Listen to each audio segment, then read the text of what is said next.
सोनिया गांधी को ईडी जल्द बुलाएगा।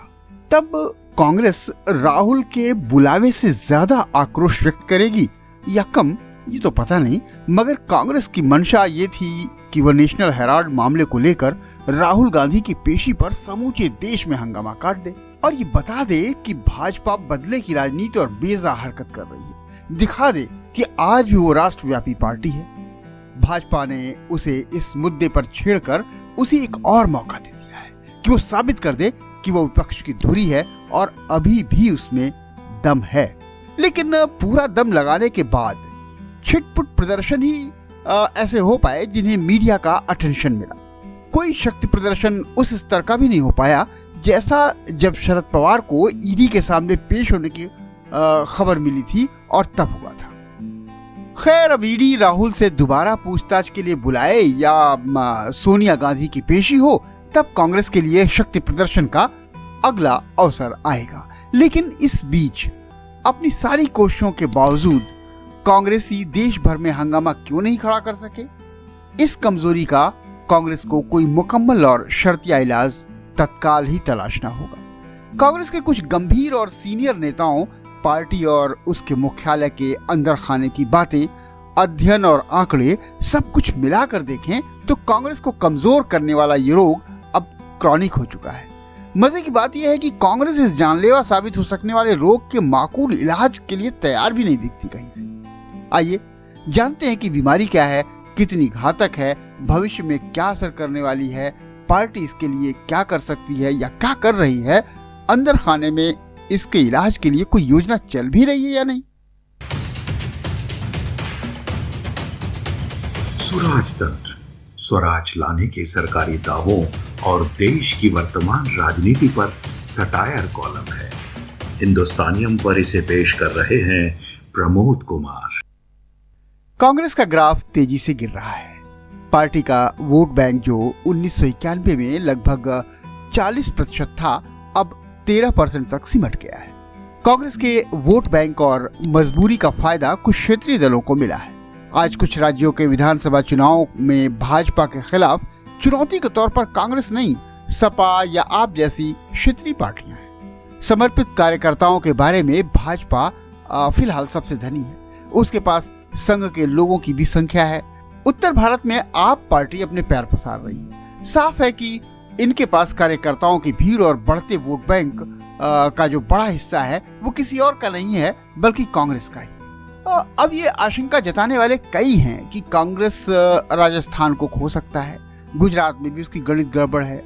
अगले आम चुनाव में पिछला प्रदर्शन भी दोहराना उसके लिए बहुत मुश्किल है। 137 साल पुरानी कांग्रेस अब 20,000 करोड़ रुपए की एक कंपनी भर बन के रह गई है। पार्टी मुख्यालय के सूनेपन पर अब मीम बन रहे हैं कि ये शहर का सबसे मुफीद एकांत लवर्स पॉइंट है। बुनियादी और साफ बात ये कि कांग्रेसी कमजोरी के इस रोग की जड़ में है नए समर्पित कार्यकर्ताओं का न जुड़ना, पुराने कार्यकर्ताओं का पलायन, सक्रिय कार्यकर्ताओं के घोर अकाल के साथ बूथ स्तर पर कार्यकर्ताओं का भयानक टोटा। नेशनल हेराल्ड वाले मामले के बाद कांग्रेस को कार्यकर्ताओं की कमी बेहद शिद्दत से महसूस हो रही है।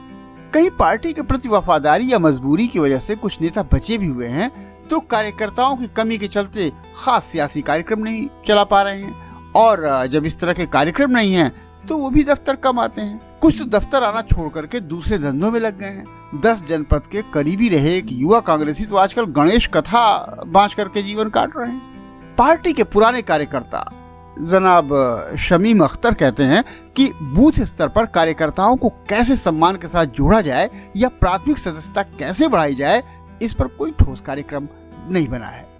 और ये कैसे बने, इस पर कार्यक्रम, अभी चिंतन शिविर जो खत्म हुआ उस जैसे बड़े आयोजन में भी इस मूल समस्या पर बात नहीं हुई। जनाब शमीम ने जेएनयू में पीएचडी करने के दौरान एनएससीआई को खड़ा किया था।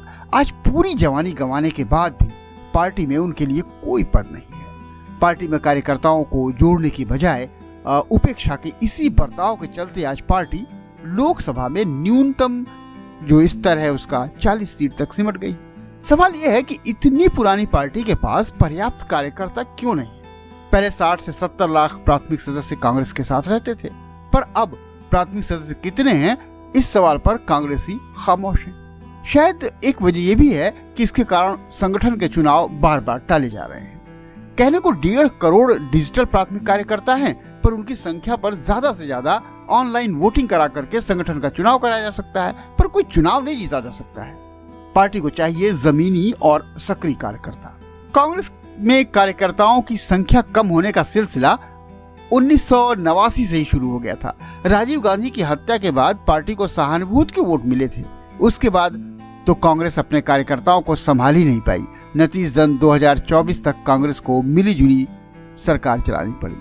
असल में कार्यकर्ता जुटता है पार्टी नेताओं की विश्वसनीयता से, हाईकमान की ताकत से और इस विश्वास के साथ कि उसका राजनीतिक भविष्य बनेगा, पार्टी की सरकार बनेगी, उसे चलाने में उसकी भी सुनी जाएगी। कांग्रेस की राज्यों में लगातार असफलता के चलते युवा उसमें भविष्य नहीं देख पा रहे। ऐसे युवा नेता जो आकर्षण पैदा करें कहीं दिख ही नहीं रहे। पार्टी में आंचलिक स्तर को लेकर केंद्रीय स्तर तक कुछ ही विश्वसनीय नेता बचे हैं। कांग्रेस की बंजर पड़ी खेती में हरियाली के लिए प्रशांत किशोर ने कारपोरेट फार्मिंग का फार्मूला दिया। कहा कि वे 2024 तक कांग्रेस की झोली में 100 से ज्यादा का सांसद डाल देंगे और इस बटाई खेती के अंत में वे पार्टी को उपजाऊ बनाकर गांधी परिवार को सौंप देंगे। पर उनके पास भी नए कार्यकर्ताओं की फौज खड़ी करने का कोई ठोस उपाय नहीं था। रेगिस्तान बन चुके जनाधार की जमीन और हवा हो चुके कार्यकर्ताओं के बावजूद कार्यकर्ताओं और वोट बैंक के मामले में पार्टी नेतृत्व जिस मुगालते और मरीचिका में है वो एक अलग ही रोग है। यूपी विधानसभा चुनाव के 6वें चरण के बाद राजस्थान के मुख्यमंत्री अशोक गहलोत से जीतने वाले विधायकों की खरीद फरोख्त रोकने के लिए जयपुर में किसी होटल का इंतजाम प्रियंका गांधी कर रही थी। पर जब रिजल्ट आया तो केवल 2 ही सीट पार्टी को मिली, वो भी प्रमोद तिवारी जैसे व्यक्ति के व्यक्तिगत व्यवहार के चलते। कांग्रेस को अभियान चलाकर, आक्रामक राजनीतिक कार्यक्रम चलाकर, उसके नेताओं को जमीन पर उतरकर नए सक्रिय कार्यकर्ता जोड़ने ही होंगे। बूथ स्तर पर कार्यकर्ताओं को बढ़ाना और मजबूत बनाना ये बहुत जरूरी होगा। इसके लिए कार्यकर्ताओं को सम्मान, उचित दिशा, कार्यक्रम और भविष्य देना होगा। दुर्भाग्य से इसके बारे में डिनर पर एक बार राहुल गांधी ने चर्चा तो की थी, लेकिन वो बात बस बातों तक ही रही। कांग्रेस की नीति है कि केंद्र में सत्ताधारी दल की हांडी टूटने का वो इंतजार करे। भाजपा सरकार गिरे तो कांग्रेस सरकार बने, सरकार बन गई तो फिर कार्यकर्ता तो वापस आ ही जाएंगे। पर अफसोस कि 2024 में भी भाजपा के ही वापस आने के संकेत मिल रहे हैं। मतलब कुछ इलाज न हुआ तो और कार्यकर्ता भी टूटेंगे और कांग्रेसी कमजोरी और ज्यादा बढ़ेगी। यही समय है कि पार्टी में मैक्रो और माइक्रो लेवल पर ओवरऑल की योजना बनाई जाए। माइक्रो लेवल पर दूसरी पांति वाले नेताओं और कार्यकर्ताओं के अकाल को दूर करने का तत्काल पार्टी हल तलाशे। कार्यकर्ताओं की कमी के बाद पार्टी के कमजोर होने का दूसरा सबसे बड़ा कारण है इसके अंदर हो रही गुटबाजी। इस समस्या पर बात करेंगे स्वराज तंत्र के अगले एपिसोड में। तब तक देखते रहिए स्वराज तंत्र। प्रमोद कुमार की ये रिपोर्ट और संजय श्रीवास्तव की आवाज। धन्यवाद, नमस्कार।